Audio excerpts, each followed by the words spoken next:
Welcome to Oh My Ghost. We delve into the darkest corners of the unknown, bringing you bone-chilling tales of ghosts, spirits, and things that go bump in the night. Sit back, turn off the lights. Let the story begin. This happened when I was 15 years old. Life was carefree, filled with the simple joys of school and spending time with family. My father, being in the construction business, often took us to his work sites. These outings were a mix of curiosity and adventure for me. One such weekend in August, my father decided to take us along to a construction site he was overseeing. There was a beautiful lake nearby, and we planned to spend the day enjoying its serene beauty. That Sunday began with excitement as we packed snacks and prepared for the trip. The journey to the site was filled with laughter and chatter as we looked forward to a day by the water. Upon reaching, the calmness of the lake captured our hearts. The gentle ripples, the sound of the breeze rustling through the trees, and the distant calls of birds created a picturesque scene. My younger siblings and I ran along the shore, skipping stones, while my parents sat nearby, soaking in the tranquility. The day passed in blissful contentment, and we ended it with a delicious dinner at a nearby restaurant before heading home. The next morning, however, I woke up feeling unwell. My body burned with fever, and I was too weak to attend school. At first, my parents thought it was a common viral infection and gave me medicines to bring the fever down. However, the fever persisted, and the medicines seemed to have no effect. Concerned, my mother called my father, urging him to return home to discuss what steps to take. Over the next few days, a strange and unsettling pattern emerged. I felt relatively better during the day, but as the evening approached, my condition would worsen. By nightfall, my fever would spike alarmingly, leaving me drenched in sweat and writhing in pain. The body aches were unbearable, and the pain in my legs felt as if something was pulling me down. My parents tried everything they could think of, changing medications, consulting different doctors, and even trying home remedies. Yet, nothing worked. This continued for 3 to 4 days, and my parents began to grow increasingly anxious. Despite their efforts, my health showed no signs of improvement.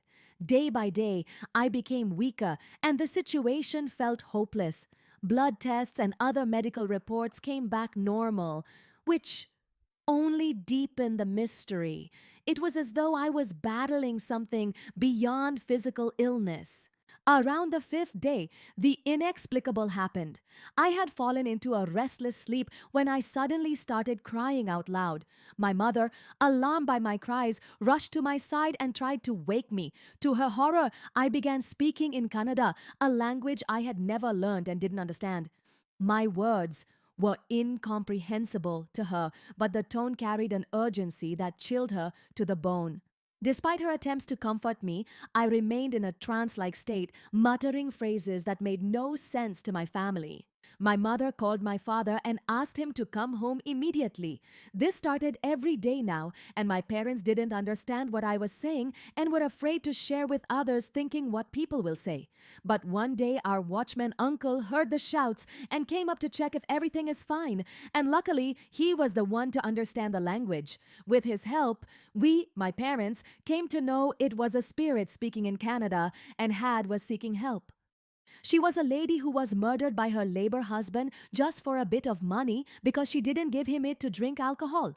Not only she, but her daughter was also murdered by him and were buried at the same place where my father's construction work was going on. After listening to her whole story, my parents' watchman uncle and his wife asked her what she wants and why is she troubling me. She said, I will leave her. All I want is remove mine and daughter's buried body from there and complete all the required rituals. My father immediately agreed to everything, but asked to leave me and not to trouble again, and would need some time to do all the things she requested. She said, I never wanted to hurt anyone, but my soul is not at peace and didn't have any other way. From that day onwards, my health began to improve steadily. The fever subsided, and the excruciating pain that had plagued my body for weeks finally started to diminish. However, a lingering sense of unease settled over me. I became reluctant to stay alone or venture out without company, haunted by an inexplicable fear that clung to me like a shadow. My parents, relieved by my recovery, tried their best to reassure me, but the events had left an indelible mark on all of us. Days passed, meanwhile, due to workload, my father forgot that he had promised the soul to do the things, and one day while coming from school, I met with accident. It wasn't a major accident, but it was wake-up call, and again, she came. This time it was quite dangerous as she was not speaking politely but was furious. "You forgot your promise and I'll not spare your family this time." And there my father, watchman uncle went to sight and they found the body in the same place she mentioned, but it was skeleton.